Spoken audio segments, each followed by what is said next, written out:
در گریه طفل حسن عالم باشد، در خنده طفل بخت آدم باشد.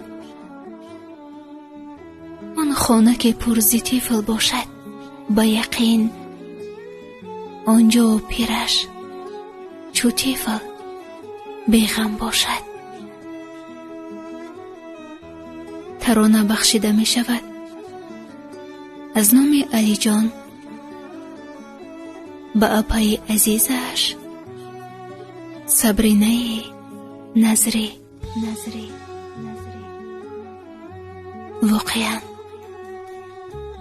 برای یک مادر تولید فرزند شبیه محبت، نور، روشنی، شیرینی و تراوت بهار و تحفه بهترین سرنوشت است. و امروز می بینیم که این بانوی خوش سخن و یک زن مهربان و یک راوی بهترین ما صبرینه نظری مادر شده است و او دارد در این محیط زیبای طفل خود خوشبخت است و بجز این کسب و هنرهای خود باز یک مادر مهربان شده است. صبرینه اپای عزیز، امروز دادرت علی جان نخواست این شادی و خرسندیت را نادیده گیرد و اگرچه گفتن خیلی از احساسها سخت و مشکل است، ولی کوشیدیم تا حد اقل تبریکات و احساس شادی او را طریق این ترانه برایت ابراز کنیم.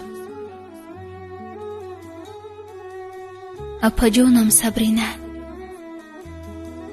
تولید فرزند زیبای مثل خودت، کرشم جان ما برایت مبارک باشد. عذر اگرچه خیلی مدت گذشته باشد هم، ولی خواستم کل احساسات خود را جمع کرده برایت صمیمانه این شادیت را تبریک بگویم. اگرچه ابراز این شادیم مشکل است، باور کن برایم خیلی عزیزید، مثل یک فرزند پدر، و این شادی و خرسندی شما برای من هم یک شادی بی‌بها و نایاب است.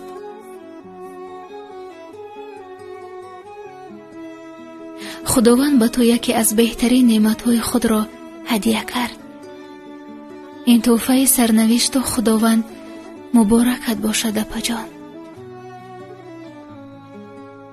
خدا کند که این دختر زیبایت مثل خودت قدرت و یک انسانی کامل و زیبا و آبرومند و پرهنر و بناموس بشود. او نامبردار تو و پدرش بگردد و ناموس شما بشود. من باور دارم که از این گونه مادر مثل شما فرزندی با معرفت خواهد شد. خداوند تو را خیلی امتحان کرد و بر عوض یک سختی یک شادی بی اندازه را هدیه‌ات کرد. پس تولید این فرزند اولینت مبارکت باشد. اپای خوب و زیبایم. راستی نمیدانم چی بگویم اپا جان، از احساس ناراحتیم یا از شادیم، از کدامش حرف زنم. ولی نمیخواهم در این لحظه های بهترینت تو را غمگین بسازم. پس از شادی ها حرف میزنیم. سراول برای از دست دادن ستون خاندان پدر مهربانتان برایتان صبر جمیل میخواهم و بعداً برای تولید این نعمت خداوند تبریک و تهنیتتان گفته آرزو میکنم که صاحب باز یک پسرچه زیبای به مثل پدرش بشوید و زندگیتان کنار هم و در احاطه فرزندانتان از این دیده زیباتر و شیرینتر بگردد. خداوند به این کرشمه زیباروی ما، به این نازدان ما، به این گوهر نایاب ما عمر درازی بیغم و درد را نصیب گرداند. باور دارم که کرشمه نازدانی ما مثل مادرش زیبا و آبرومند می شود. خداوند تمام شادی و خوشبختی و برکت هر دو دنیا را نصیبت گرداند. واقعا انسانی بهترینید و باور دارم که بهترین مادر می شوید. احساس مادر بودن خودش خوشبختی است. این روزها و سالها و این زینه ها مبارکتان باشد اپا جان. نه هر کس سزاوار این نام پاک و بزرگ یعنی نام مادر می شود. پس این مادر شدنتان خود یک دولت است. مبارکتان باشد اپای خوش سخنه. از خداوند طلب می کنم که به فرزند یک دانه اتان تمام خوشبختی ها را هدیه کند. سراول سلامتی و عمر دراز،